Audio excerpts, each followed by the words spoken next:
Dans le 20 minutes média, on revient sur le divorce du jour. Le mariage TF1-M6 n'aura pas lieu. Que s'est-il passé?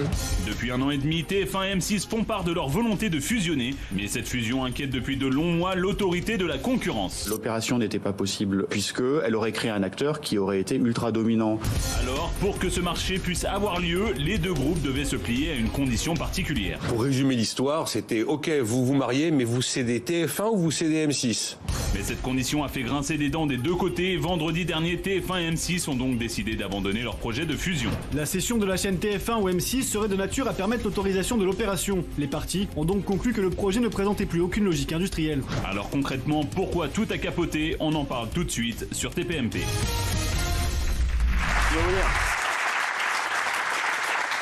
On en parle tout de suite, je vais vous expliquer pourquoi tout a capoté, c'est que ça faisait 75% du marché publicitaire entre TF1 et M6, c'était pas viable forcément pour les autres groupes, et à part le nôtre, parce que nous on était les seuls, le groupe Canal+, vraiment parce que bon, on a une chaîne qui est à côté, qui est une chaîne cryptée, donc voilà, qui est une chaîne d'abonnement, mais c'est vrai que pour les autres groupes c'était plutôt compliqué, et même si la patronne de France Télévisions était pour, Delphine Ernotte, mais Delphine, bon, c'est pas son argent, donc forcément, elle a pas tort, quand c'est pas ta boîte, t'es content de tout, c'est normal. Voilà, mais je l'aime beaucoup, mais bon, c'est normal. Delphine, c'est pas son argent, donc c'est l'argent de l'État. Donc elle dit, si les autres peuvent fusionner, qui fusionnent, moi j'en ai rien à foutre, ça va pas me toucher mon porte-monnaie à la fin du mois. Le groupe Énergie, forcément, c'était plutôt compliqué. Donc à mon avis, ils étaient pas chauds si je les ai pas eus.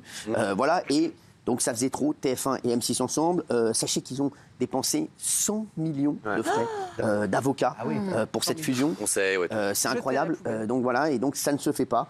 Terminé, donc M6 est de nouveau à vendre.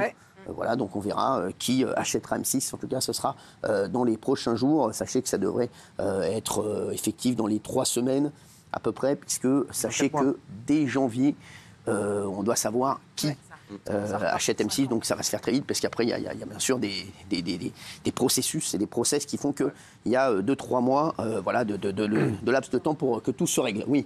Non, c'est un vrai séisme, il y a de grosses conséquences, vous l'avez dit, pour TF1, pour M6, mais aussi pour d'autres chaînes. Par exemple, il y a TFX et Sister qui devaient disparaître. C'est le groupe Altis, donc FM TV, RMC qui devait les racheter, mais du coup ça aussi c'est annulé. Donc pour l'instant, TFX et Sister restent à l'antenne telles qu'elles sont, et c'est donc M6 a priori qui serait à vendre. Mais Cyril, qui a pu imaginer que ça allait fonctionner? C'est vrai, t'as raison. En fait, qui a pu penser que ça allait passer tout seul, en fait? C'est vrai, vous êtes dit tout de suite TF1 M6, c'est pas possible. Mais c'est pas possible, c'est une sorte de mastodonte comme ça qui allait tout écraser sur ce passage. C'est une concurrence déloyale, c'est impossible en fait. Donc voilà, il y avait beaucoup de lobbying et ils pensaient que ça passerait, je pense. C'est ce qu'a considéré l'autorité de la concurrence, donc bravo à elle en tout cas. Moi je dis bravo parce que c'est vrai que ça aurait été compliqué. Alors il y a...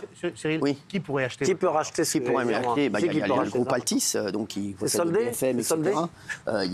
Il y a Xavier Niel qui est cité également, de Free, j'embrasse d'ailleurs Xavier, avec des amis, et puis il y a d'autres gens qui vont... Des étrangers. Il peut y avoir plusieurs amis en Il y a le Tchèque, qui est le milliardaire tchèque qui est très sympa aussi. Il peut y avoir plusieurs amis ensemble? Non, je pense pas. Je pense que chacun des groupes...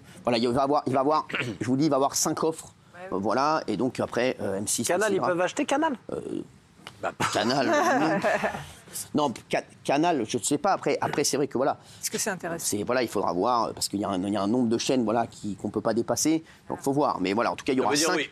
Non, je ne sais pas. Je suis pas au courant, mais il y a 5 acteurs en tout cas. Il y a 5 acteurs qui vont faire des propositions. Je crois 5 ou 6. Je ne sais pas qui. En tout cas, on vous tiendra au courant. En tout cas, c'était juste que la fusion TF1 M6, dont on a énormément parlé, ne se fait pas.